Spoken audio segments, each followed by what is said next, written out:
Eu já quero começar perguntando o que é uma reumatologista? Gi, reumatologista é um médico, uma médica, que fez os 6 anos de faculdade de medicina e fez 2 anos de residência em clínica médica e a partir daí fez mais 2 anos de uma especialidade chamada reumatologia. Então, só para a gente falar um pouquinho da nossa trajetória, né? Então, o reumatologista, ele é um médico que trata doenças reumáticas, os famosos reumatismos. E o reumatismo é um grupo de doenças que, quando a gente fala reumatismo, na verdade a gente não diz nada, mas é um grupo de doenças que afetam o aparelho osteomuscular, osteolocomotor, e também é um especialista no tratamento das doenças autoimunes.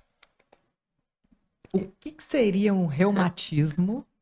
Reumatismo é um grande grupo de doenças que afeta as articulações, as juntas, né?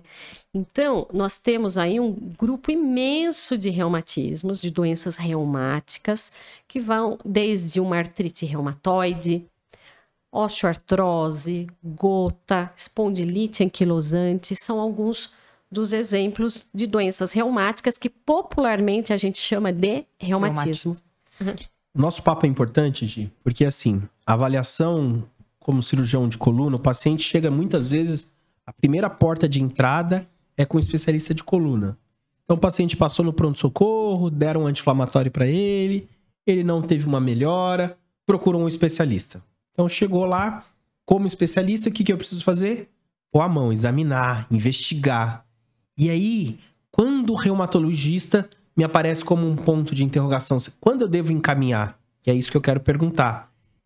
A minha dúvida e a minha preocupação é quando o paciente começa a chegar e falar assim, doutor, eu tenho dor em várias articulações. Me dói o joelho, me dói a coluna, me dói os pés, me dói as mãos. Eu falei, poxa, primeira coisa, a senhora já passou alguma vez no reumatologista? Qual é a melhor avaliação para quem está em casa? Quando deve procurar um reumato? Eu acho que é essencial esse ponto que você levantou, Zé. Porque é muito difícil o paciente chegar diretamente para a gente de primeira. Vir de pronto ao reumatologista. É sempre o encaminhamento. E quem mais encaminha para o reumato? Vocês, ortopedistas. Então, é muito importante que os ortopedistas estejam ligados, né? Quando tem que pensar que pode ter um reumatismo aí, uma doença reumática. O que o paciente tem que saber, né? Eu acho que essa é a beleza desse podcast de vocês, né? Vocês empoderam os pacientes, vocês trazem informação, né? Tem que entender que não é normal ter dor. Então, tem dor nas juntas? Acorda de manhã com dor nas mãos? Com rigidez de manhã, que tem dificuldade para abrir a torneira, tem dificuldade para pentear o cabelo e tem que começar a se movimentar ao longo do dia para ir soltando, isso a gente chama de rigidez matinal. Rigidez matinal é um sintoma muito específico de doença reumática, de reumatismo. Então, o paciente que acorda de manhã com dor nas juntas, com inchaço nas juntas, em alguma junta, com essa rigidez matinal, pode ser uma doença reumática. E por que de manhã? Porque a inflamação vem no repouso. O paciente está acordado, é o momento do repouso em que instala a inflamação e aí ele acorda, né, com esses sintomas. É diferente de uma dor mecânica. O que é uma dor mecânica? É aquela dor que vem com esforço, com movimento, né? Aqui a gente está falando de uma dor diferente. É uma dor forte, muitas vezes acorda o paciente à noite e vem acompanhado de inchaço e de rigidez nas articulações, né? Então, isso são alguns sinais que quem está em casa tem que estar muito atento, né? Então, cuidado. Isso não é normal e esses são alguns dos sintomas que podem fazer o paciente procurar um reumatologista.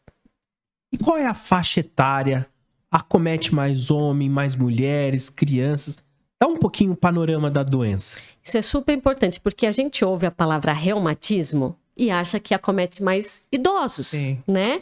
Nós temos, de fato, artrose, né, osteoartrose, que é o desgaste das articulações, que acomete mais idosos, mulher na pós-menopausa, mas as doenças reumáticas acometem mais mulheres jovens, exceto a espondilite anquilosante, que é uma doença reumática que leva a uma dor lombar e acomete mais homens, né? Então, se a gente for num consultório de um reumatologista, de uma reumatologista, a gente for olhar antessala, a maior parte dos pacientes que estão esperando é mulher jovem, né? Então, essa é a epidemiologia. O que é epidemiologia, né?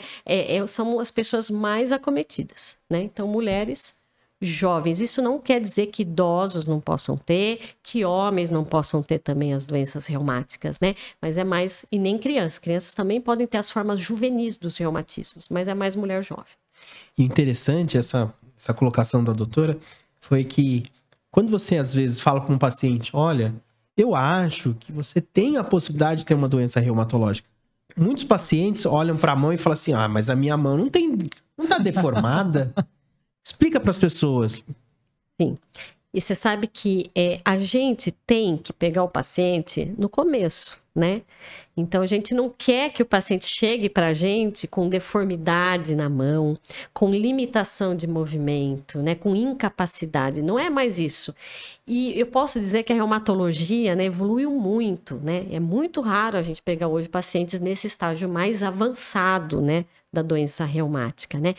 O que a gente tem que entender? Que muitas vezes a paciente vai vir no nosso consultório, vai vir no nosso consultório com uma dor, às vezes, muito, muito discreta na mão. Um pouco de rigidez na mão, no joelho. E às vezes ela vai levando a vida dela e ela nem se depara, isso pode ser alguma coisa. Então a gente, claro, quando explica dos sintomas, a gente fala do extremo. Mas tem que lembrar que tudo tem um começo. E que pode ser um sintoma mais frustro, um sintoma mais leve, incipiente, inicial. E que nesse estágio, o paciente não tem deformidades, não tem essa progressão. O paciente vai fazer um raio-x, vai vir normal o raio-x. Muitas vezes é caso de fazer uma ressonância magnética, um ultrassom, para a gente conseguir avaliar bem que ali tem inflamação, sem ter ainda lesão óssea. Que é o que a gente não quer. A gente não quer que o paciente já venha com deformidade, com lesão óssea, né? Então, a gente tem que pegar justamente esse estágio inicial. E é o que os médicos, os colegas, precisam entender. Que esse paciente, mesmo tendo um sintoma muito inicial, pode já ser uma doença reumática que tem que ser investigada e tratada. E o que causa a doença reumática? A doença reumática, ela é uma doença sistêmica, Gi. A gente está falando o tempo todo de articulação, de junta, né? Articulação é a junta, são essas dobradiças, né, na coluna. Mas as doenças reumáticas são sistêmicas, né? São doenças inflamatórias, autoimunes, ou seja, por algum motivo, o próprio organismo produz esta inflamação contra estruturas do próprio organismo. E essas doenças, as doenças reumáticas, então a gente pode pegar alguns exemplos para todo mundo entender. Artrite reumatoide. Artrite reumatoide é uma doença que acomete as articulações, dá dor nas mãos, rigidez matinal, como eu falei, né? Comete mulheres, jovens, por volta dos 30, 40 anos de idade, né? Mas também pode ter sintomas extra-articulares. Ou seja, sintomas que vão além das juntas. Então, são pacientes que podem ter inflamação dos olhos, que é o que a gente chama de esclerite. Alguns casos podem ter também inflamação da membrana do pulmão, levando serosite, pneumonite. Então, a gente tem um grande exemplo de doença reumática sistêmica, que é o lúpus. Você já deve ter ouvido falar, Gi. Sim. O lúpus é uma doença autoimune em que existe uma inflamação produzida pelo próprio organismo contra as estruturas desse organismo. Então, quer dizer, ao invés das células inflamatórias, das células de defesa defenderem, elas atacam.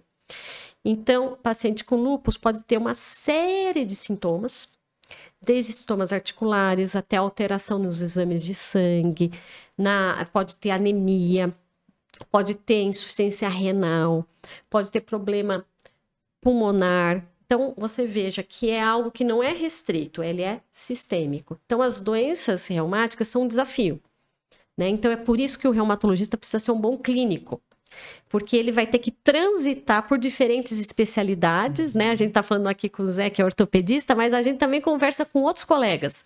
A gente está sempre conversando com oftalmos, com dermatos, por exemplo, o lúpus leva a lesões de pele, né? A gente está conversando, enfim, com gastros, porque é muito comum os pacientes com doença reumática ter também diarreia, inflamação no intestino. Então, o reumato precisa ser um bom clínico para poder ir transitando aí entre essas especialidades.